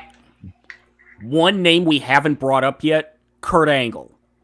No, I brought that up earlier. He brought up earlier. Oh. Yeah, Kurt good. I brought up Kurt Angle and Shawn Michaels as two guys who are like good on the microphone, but not top 10 caliber. You know. Yeah, because like with Shawn, you put him in a big time situation, and he can go up there with the best of them given the moment. But with Kurt, one other modern name that has not been brought up, Randy Orton. For a while, like up until about early to mid 2010s, I would say he was really good, but then he started to get boring after a while. It's only been until recent years where he's kind of come back to his old style. Yeah. With the And Bray start- Wyatt. He needs something to grab onto. Yeah. When he gives a shit and he cares about it. And hell, the same can be said for him as a wrestler too. You know, when he'll give a shit, he'll put on a great match. When he does give a shit, he's gonna phone it in. So Now, one name from the past, underrated, overrated, or meh. Rob Van Dam. Meh. I would say overrated personally. He wasn't bad. He was solid, but I think of it like he's had some good moments, some not good moments, and then he's just become a stereotype after a while. Yeah. And plus, you got different Robs. You got the ECW Rob that was allowed to talk, but a lot of it was just him putting himself over. And then WWE Rob, which whatever, cool, and TNA Rob with whatever. Midlife Crisis Rob was really good. That was. Yep. It's like Rob reinvented himself, just being like, "Hey, I got a hot woman with me, and I don't give a shit. My woman has a woman. A hot woman too." I forgot another one. Ron Killings. I always love his promos. Great talker. Either His his early K-Quick, TNA K-Crush, his early TNA stuff, or even recent times. Yeah. Solid. Or Heel R-Truth in 2011. That was great. I got acrophobia, y'all! I think that was 10 years ago. Yeah. It's hard to believe that's been 10 years since that stuff happened. I would probably go with bad, but Hardcore Bob Holly. Yeah, not a good promo. Yeah. What about Val Venus? Yeah. One Trick Pony. Basically, yeah. Yeah. Because when he was, take him out of the Val Venus gimmick and put him with the right to censor. Was he really that good? No. His other stuff, Or being Chief the lackey Morley, Chief Morley, yeah. Yeah. Lance Storm, not really that good. No. Yeah. Never that good. Mike Awesome, not really that good. No, never good talker there. Taz. ECW Taz. I would say underrated. ECW Taz was good because you could believe him. Right. Like when he said, "I will beat the fuck out of Stone Cold and Goldberg," you could actually believe that. Yeah, because if put in that kind of a program, he probably could have given them both a run for the money. But then WWF. Jim Duggan. No. That's that's all you needed. That was that. Tough guy. Iron Sheik. I'll say underrated. So bad it's good. Yeah, he's in Scott Steiner Psycho Sid territory. Yeah. Make him humble. Yep. Jin Min. Sheesh. I'm still trying to think of other TNA guys off the top of my head. What about... Well, actually, TNA, ECW, and WWE, Rhino. No. So. Meh. I like Terry, but not known as a good promo. Same with Sandman. When Sandman was sober and he gave a shit, he could cut a fucking promo. In ECW, the old days, definitely could do some great business. But other than that... Give me a beer! Yep. Give me a beer!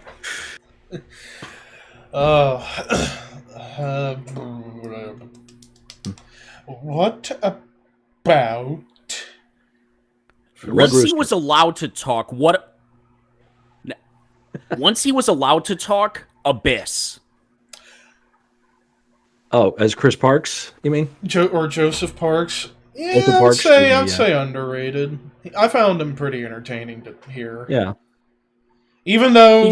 he did talk as Abyss here and there. Yeah. But not much. And it meant something, too, whenever he spoke. I was just thinking of Oh, damn it, I had a name and it slipped. Oh. Fuck. Oh, I'm trying to remember. What the fuck was it? Son of a... Think, goddamn it, think. Motherfucker. What about Heath Slater? No. I got kids! Wait, Yeah, that's it. Yeah. Yeah. Daniel Bryan. Brian Danielson. I would say prior to the Yes movement, not so much. But then He got better, but he's still he not got one of the better, better. but he wasn't one of the best. I would say decent. Yeah, good was but not decent. great. I prefer heel Daniel. I've always preferred heel Brian Danielson, not the Planet's champion we had. I mean, like Ring of Honor heel Brian Danielson. Yeah, when That's it came my to favorite. heel You're gonna Brian, kick your fucking head in. Oh yeah, and that's then my favorite one. babyface Yes movement Brian. That's my I favorite. have till 5. 5. Yep. Yep. Fuck 5. What about Nigel McGuinness? I was just going to say Nigel. I mean, he was a good talker. He was a real good talker. Yeah, it's just Even sucks though that he's a dipshit, what about Austin Aries? no, Nah, never been a fan of his promos. Never been a fan of him. yeah. Frankie Kazarian? No, not known for to be a good talker either. Seth Rollins. Seth's gotten better. Seth, yeah, I'd say he's You gotta good. say he's Roman's underrated, I think, gotten overall. better. Yes. Yeah, Roman's As I gotten brought up, so much better. he's getting his influence from Jake nowadays. Yep. That simmered down style, as opposed to the Simmer down, fruity man. pebbles and suffering succotash shit from 6 years ago. Fuck you, We may WWE, we for writing okay. that. We may love him as a performer, but Cesaro, Claudio, yeah. Yeah, That's the thing holding him back. yeah. Unfortunately, He's good. He's better on doing promos like backstage. yes, Like not in after a front match. of, not in front of, Not in front of a crowd or anything. trying to recite a script. On the fly, But on the he can fly, cut a better he's promo. good. He's good on the fly. That's the whole. I always keep saying, stop fucking constantly scripting your wrestlers, and who knows, they could excel. Cesaro could probably excel on the mic if he's not given a fucking stupid ass script. Kofi, Xavier, and Big E. Kofi, I would say, is the least good. He's good, but not. I would say out of 3, Woods is the better talker out of 3. Yes, I agree. And Big Big Woods E's is gotten better. better, because early on, Big He's E gotten better. was not that good. Yeah. Now That's he's the good thing gotten about good. that leads to the longevity of the group because all 3 can talk, but like you said, the hierarchy, my opinion too, is Woods is the best, Big E's right there too, and Kofi's good talker. He's just not as good as the Not other as guy. good as Big E and Woods, yeah. But in the ring, Kofi's the better worker of all 3 of them. I would say, yeah. It's Wait, almost you know- reversed. It's almost reversed to some degree. It's like Kofi, the best MVP. worker, then Woods, then Big E. MVP, MVP's good. MVP. Yep. Yes, one of the best talkers. And he's in the out there. perfect role being Lashley's manager. Mhm. Perfect role for Yep. him. A couple others. What about Speaking of Shark Boy? Stone Cold Shark Boy. What? the fake Baldwin brother, I'll say it. I found him entertaining when he was doing the Stone Cold stuff. I'm sorry. I thought it was fun. Not the best. He Jay was Lee- entertaining. Jay Lethal. Jay Lethal is as Black Machismo. Yes, again, he's impersonating somebody. Yeah. He got over by impersonating 2 guys, Flair And- and Savage. Flair and Savage, and never really, I think, established his own voice. Yeah. Now, I can't say, now I'm biased to that because I haven't watched a shit ton of Jay Lethal stuff in years. So just remembering that, solid the worker in the ring. Only stuff I remember of Jay Lethal's is TNA stuff. Yeah. I remember when Jay started Ring of Honor and meeting him back then. Great kid. But, yeah. Zach asked, what about Disco Inferno? Glenn Gilberti. Yeah, entertaining, just not known Just for being character, but on the mic. Oh, dude! Oh my God! One name we never brought up: Diamond Dallas Page. Really good. Yes, Gotta say. I mentioned the fact that he said that if you can't talk, you can't draw. Yeah. DDP, he started as a manager. That's how he got good talking. Mm-hmm. Yeah. Talking for the Freebirds. Mm-hmm. Yep. Came out of Florida, went to the AWA, and then got the Freebirds with the WCW and went from there. Oh, another guy we haven't talked about, if we think underrated, overrated, or meh, Big Show. When he's good, he's good. When he's bad, he's bad. Yeah, that's kind of it's the meh. It's the meh So, factor. yeah, man. Son of a bitch. Son of a bitch. Son of a bitch. I'm still trying to remember the name I had in my head. The Honky Tonk Man. Honky Tonk, great talker. Great fucking talker. Top 15, I would say. In shoot interviews, in shoot interviews, he is fucking amazing. Justin Bieber. I don't know who that kid is, but I'll throw him in just because he looks like a punk. The situation. I got to meet him. Who the hell is the situation? Some guy on Jersey Shore shows his abs. Oh, fuck yeah, he's going. Oh, fuck him. I got to a buddy of mine brought him to the town I live in for one of his stand-up shows, and he did some stories, and then he got to do a Q&A, and I got to hang with him after the show. Really nice guy. He really is a nice guy. So. Opinionated about a lot of stuff, but he's a good It's guy. really killing me that I had the one name in my head and it slipped. It's really killing me. The minute we stop recording, he's going to remember it. Yeah, I could sit here all night and I'll somehow come out with it. But, oh my god, it's right there! Hawk and Animal. No. Not good talk. I mean, memorable promos, but what the fuck did they say? Exactly. It was kind of like... Same with Demolition. Yeah. Yep. Same with that. Oh, come on. Who the fuck did I have? I want to cry because it's killing me right now. Let's just... Ahmed Johnson. Fuck him. And Zach just asked him, you know how I feel about Ahmed Johnson. He can go fuck himself. Do we want to sit here for another 30 minutes and I'll just rant about Ahmed all night? Like I haven't in the past.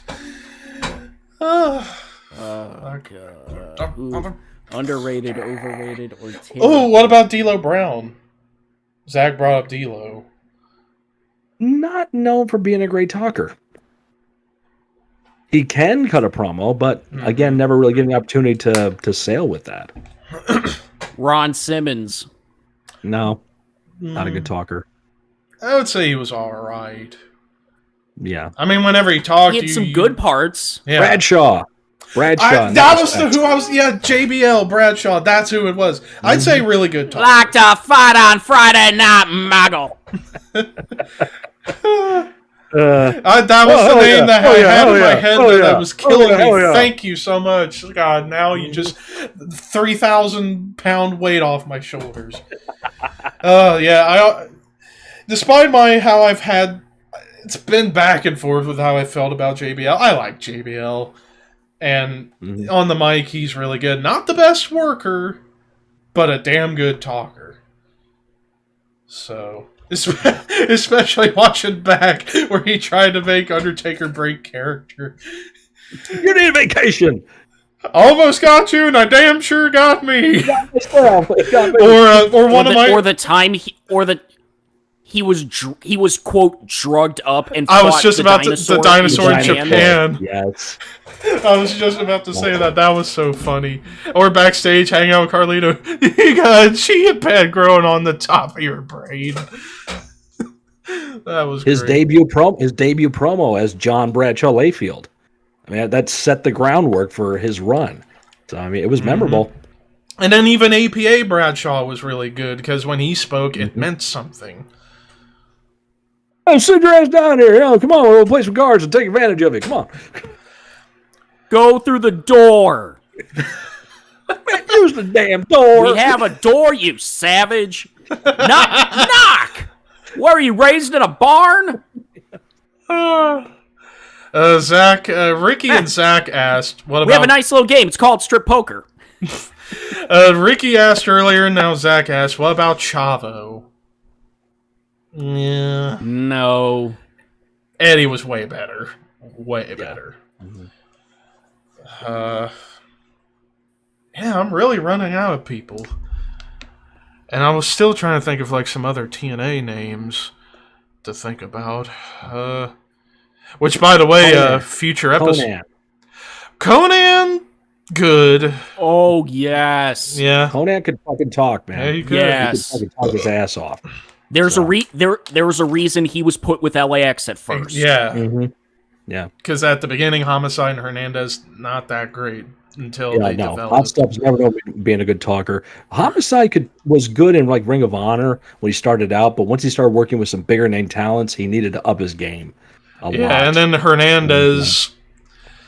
I would say, out of the two, who was the better talker? He had everything but mic skills. He was better Hernandez talker than Homicide, but that's skills. not saying much.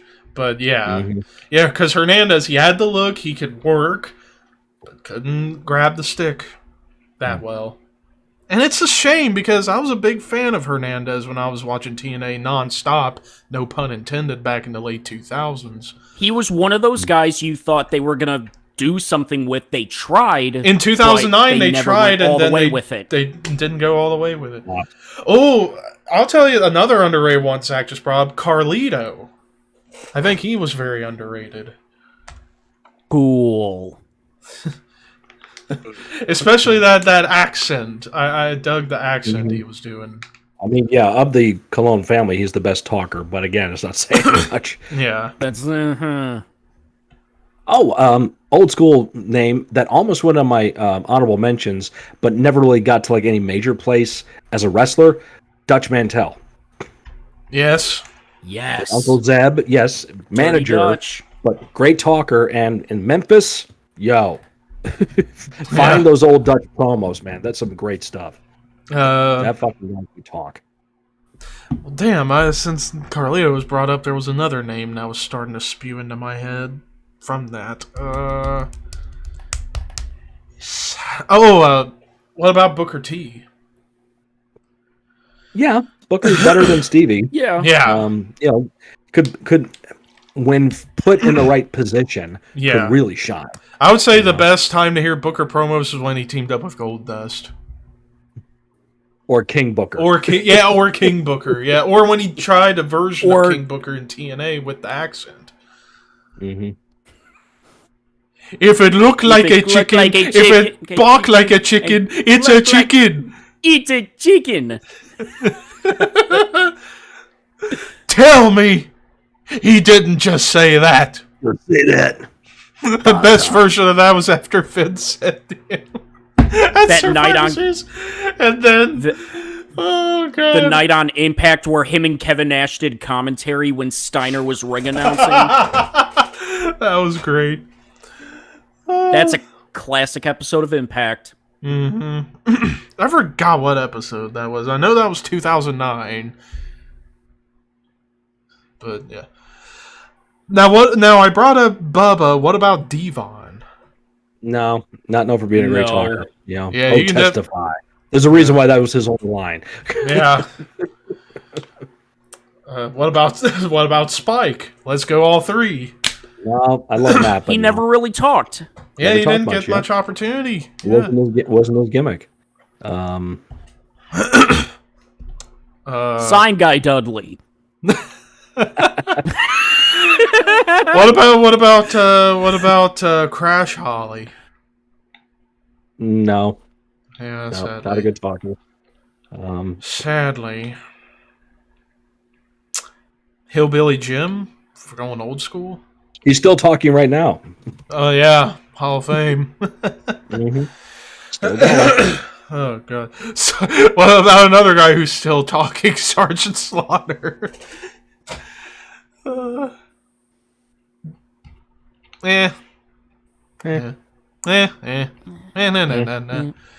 Crush, no. Not Crush. No. Not Crush. Brada, bra. Tatanka, Buffalo. No. What about Zack Ryder? Whoa, whoa, whoa. I mean, he was all right, but Okay. And kudos to him for getting himself over. Two names we hadn't mentioned: Midnight Rider and Mr. America. Uh-huh. The yellow dog. Yellow dog, yeah. Well, Barry wasn't a great talker either. He could talk, but wasn't that great. I think we're running out of people, so I think that would be a good time to wrap we're just things throwing up. random names Yeah, we're just throwing random names just to think. Repo Man? The Mountie. The Mountie? You cannot do this to me! You can't do this to me! I am the Mountie! You want the finger? Here's the finger! No! Ludwig Borga, Yokozuna. Yoko. Pierre the Quebecer. Hold on. Yoko, when he finally got to talk, it meant something. Like that first promo he cut at, what was that? In Your House in February '96. That was a good promo. Well, he did speak some beforehand, but not much. Well, not like a whole line. Samoa! Bonsai! Yep. And speaking of Samoa, I did it for The Rock. Oh, Rikishi. Rikishi was alright. He was alright. He was good. But yeah. But anyways, I think that's a good time to wrap things up. So, cut, print, check, moving on. So, first, for the plug time, most importantly, subscribe to the Shadow Called YouTube channel if you haven't already. Let's get to 100 subscribers before the end of the year, please. Scott? All right. Today is a special day because today is my 2-year anniversary of having my YouTube channel, which is It's Mr. Scott. And I had a really good time last night going live on YouTube and hanging with some great people. Levi stopped in there and said hi and gave me a dice donation. So thank you, my son. And, I gave you 5! 5! Fucking 5! Go to your room. Now brush your teeth and go to bed. So yeah, a lot of fun doing that stream last night, and everybody was so you too. It was really nice hanging out with me and then the chat and all that stuff. I did make the announcement that I now have a merchandise store. It's through spring.com, and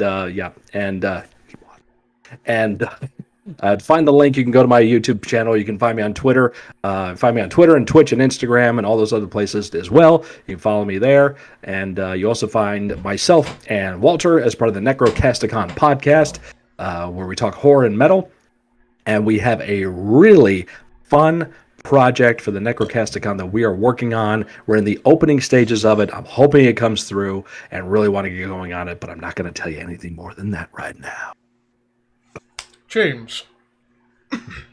You can follow me on my YouTube at We Are Pro Wrestling, where I've just finished talking about America's Most Wanted and Beer Money and Randy Savage's WWF and WCW run for the month of June. I'm going the entire month talking Stone Cold Steve Austin. 25 years since Austin 316. I'm going to be talking his entire WWF run. This coming week, I'm going to be talking about his first year or so, when he debuted as the Ringmaster all the way to WrestleMania 13, and from there, going through his entire WWF run. You can follow me on Twitter at WAPW_wrestling. Finally, an Austin video. Alright, so, for me, you can sub to my YouTube channel, ThrashManiac99. I'm about... what did I say? 37 subscribers away from 3,100 subscribers. You can, so far, still doing Marvel Studios Cup right now. Been posting some random gameplay stuff. Of course, back to doing my pay-per-view predictions and reviews whenever pay-per-view comes up and about. People have been wondering, where's the new episode of 5 Questions? Still haven't gotten a 5th question for that episode. And I don't know, honestly, at this point, I don't know if the series will be coming back anytime soon. But another series that could be coming back that Scott suggested, bring back my old Ranked Mode series. And I've already been getting some list ideas in mind for that. But anyways, so that's on the YouTube side of things. Follow and or subscribe to me on Twitch. I am currently one follower away from 250.